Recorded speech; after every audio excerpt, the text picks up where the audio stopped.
October 15th was Pregnancy Loss Awareness Day, and I saw so many people sharing their story about their miscarriages and their, what they went through. And since I've started posting about, what I'm going through with IVF and miscarriages, there's been so many people that have reached out, and I wanted to share my experience and just kind of my lessons learned from whenever I did find out I was pregnant. Just because I know that from the folks that I have shared it with, there's been a lot of people that have reached out and said thank you. And miscarriage isn't really something that we talk a lot about. And a lot of times, women, we just kind of suffer in silence and think that nobody else has had that experience. And in reality, for women in our 30s, it's like 1 in 8 known pregnancies result in miscarriage. And so for me, in my story, my partner and I started trying to conceive in February of 2024, and we got pregnant exactly 1 year later. Over the course of that year, my partner and I had been using the temp drop to take my temperature to help track ovulation for trying to get pregnant naturally. And then we were able to go to the fertility center that's here locally in our town. So with the fertility center, we did 2 rounds of timed intercourse where they tell you when to do it, and I would have injections in my tummy. And we also did a round of IUI. And after doing that, they said that the only option at that point was for me to use donor eggs because my anti-Mullerian hormone was too low, that it was too high of a risk for them to do the procedure with me. And so that was my only option. So at that point, I started looking at donor eggs, and I made a post on social media because I didn't know if I wanted to do the donor eggs, what did I want to do with that? And someone said, to start looking for a second opinion. And people were saying like, oh, I went to Paris, I went to Italy, I went to the Bahamas. And I'm like, oh my gosh, I can't afford, to do any of that. And then someone posted about a fertility clinic that doesn't care what your AMH is. And so I reached out to them, which is CNY, and that's the fertility clinic that we're going through now. So my second opinion appointment was 90 days later. So whenever I actually spoke to the consultant person with CNY, they sent me the family building guide that has the carnivore diet to be on and the different supplements to take. I started those mid to late January, I think. I started the carnivore diet. He was on it too, grudgingly. I started the carnivore diet. I started taking the supplements in like mid to late January, and in less than 30 days, we were pregnant naturally. I know that the second Saturday in March, we went to this event that we always go to that's always on the second Saturday of the month. And while we were there, this lady who's older came up to my partner, and he was wearing a Smurf button-down shirt, had like Papa Smurf on it. And she was like adjusting his collar, and she was just like, well, where's Mrs. Smurf at today? And I'm like standing right there, but I don't know if she knew that we were like a couple. And he was like, I don't know, I'm sure she's on the shirt somewhere. And I just remember feeling so disgusted. And I just walked away and was like, oh my God, how many days has it been in my cycle? Because I'm always, 28 days. But at this point, like, I wasn't wearing my temp drop. I was just completely like, it's never going to happen unless I do donor embryos. And I was, I just wasn't, we were in this waiting period. So I wasn't expecting it to happen. And then I realized I was over 30 days from my last period. And I was like, oh my gosh, I need to take a test. So the next morning I took a test, and it was positive. And at that point, it had been over a year of us trying to get pregnant, and just wanted to tell the world, and my brother and sister-in-law had just had their baby. So when I found out that I was pregnant, my baby niece was just a few weeks old. So I realized, oh my gosh, like my sister-in-law and I were actually pregnant at the same time for like 10 days, So I was really excited, really happy. about that. So she just, I mean, I called them and I told them, like, I got a positive pregnancy test and was just so excited. And then proceeded to go tell, my closest friends and family members. So drove to my grandma's house and told my grandma, told my mom and dad, my best friends, told everybody that's in my really close circle who knew that we were going through the fertility clinic that we've been trying to conceive for over a year, telling everybody in our close circle. Sunday, told everybody in my family, and then the following day I was making a post that what I wanted to say on social media, and a picture of the pregnancy test, and I sent it to my partner to be like, hey, are you okay with me sharing this, or do you approve? And he came back and said that he didn't think I should share it because I needed to think of the other women, and referenced his ex-girlfriend who had had multiple miscarriages, and how somebody like her would feel if they were reading my pregnancy announcement. And I thought about myself and how hard it is to read those announcements, and how hard it is to be happy for people. But then I also think about on the fertility pages, when somebody shares after however many years of infertility that they finally got that positive, and how happy I am for them. And so I was conflicted and decided that I was going to wait until I went to the doctor and had more information about how my pregnancy was going before I posted on social media. So the day I found out I was pregnant, I went into the MyChart portal, reached out to my OBGYN, and put that I was pregnant and the date of my last period, and just expected them to call me and be like, hey, congratulations, let's get you in here, let's get your blood work tested, let's do all of the things. And I called into the office. I don't think I called in on Monday, but I called on Tuesday, Wednesday, and Thursday, and they weren't getting back to me, and we're messaging in the portal.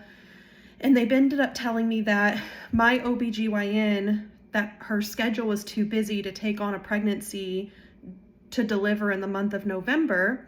And so I was going to have to go into availability of doctors, and somebody would eventually contact me, but that it was the hospital's, their group's policy to not see anybody until 11 weeks. And I was like, whoa, I've been trying to get pregnant for forever. I'm old, come on, let's get me into the doctor. And I ended up reaching out to my primary care physician, and I was like, can you help me? Is there any way to be able to get seen? And after, the week of that, the next week, I reached out to the fertility clinic and asked them if, I hadn't been seen there at this point since September, and I was moving on to the second opinion. But I asked them if they would be willing to let me come in and get my beta and my progesterone checked. The fertility clinic agreed that I could come in and get my blood work done.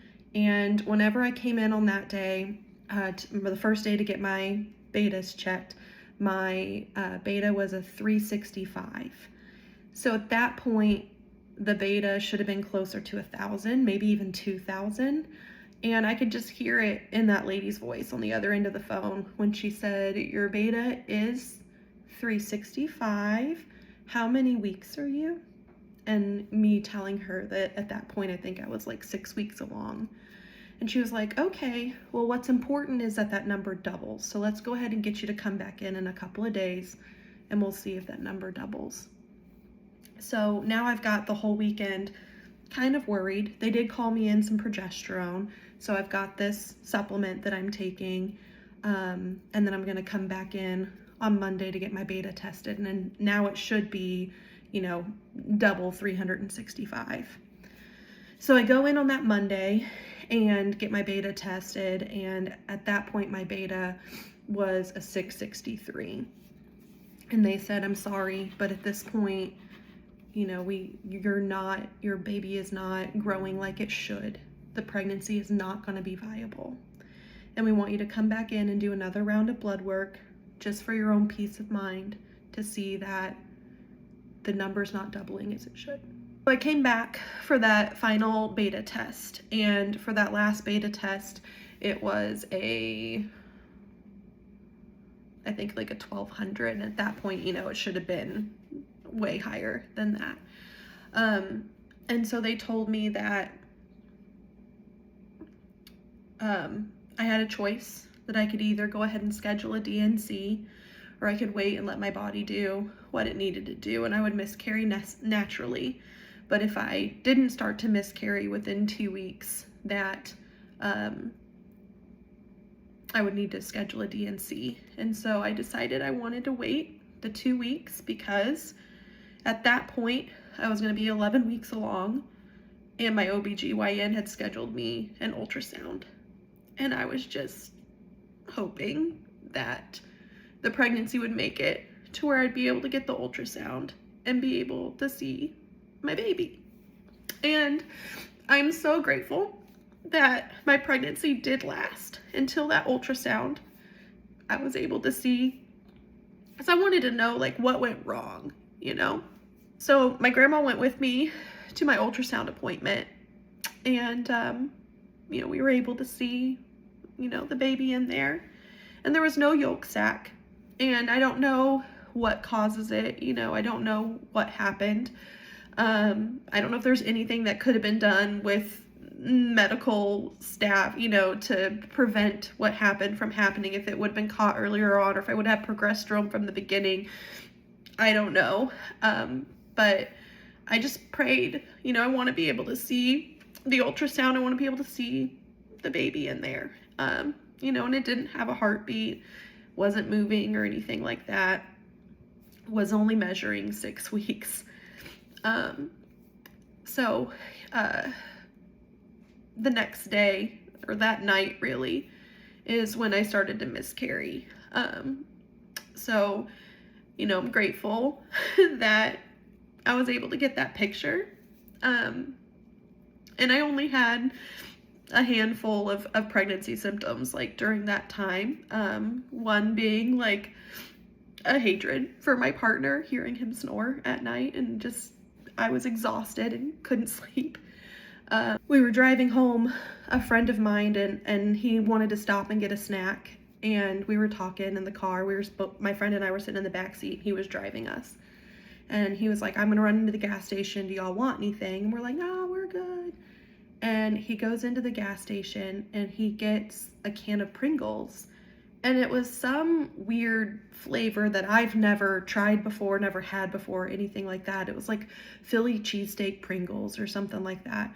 And as soon as he opened them, I was like, "What is that smell? Did you open something?" And he's like, "Yeah, it's my Pringles. You want some?" And I was like, "No, absolutely not. Put the lid on those. That smells absolutely terrible." And I am struggling. We got like 5 more miles before we're at my friend's house. And I'm like just struggling to breathe at this point.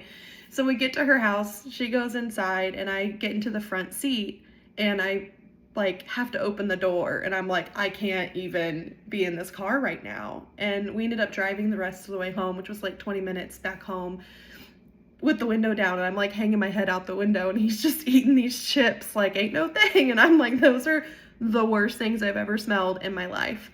I have never smelled them since. I don't know if they're that bad, but I'm just gonna say that was probably the only like pregnancy symptom that I really had, was just this diversion to the smell of him eating the Pringles that he was enjoying very much.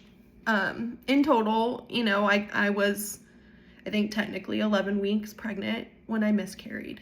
And, during that time, I was just kind of thinking it was never going to happen, and it did. So from the positive pregnancy test, I had probably 5 days of being excited before that turned into worry about not being able to get medical care. And then, that was about 2 weeks of worry about, oh no, I haven't had any medical care. And then that turned into worry because the numbers weren't where they were supposed to be. And then 2 weeks of that was knowing that I was going to miscarry, but just waiting for it to happen.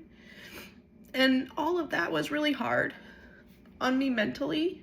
Um, my partner and I are not together now. And, during that time when I was pregnant, he never really made any comments of, wanting to leave the relationship or not staying around or anything like that. And we continued on, with IVF afterwards. But it's definitely a worry for me of, going through IVF by myself.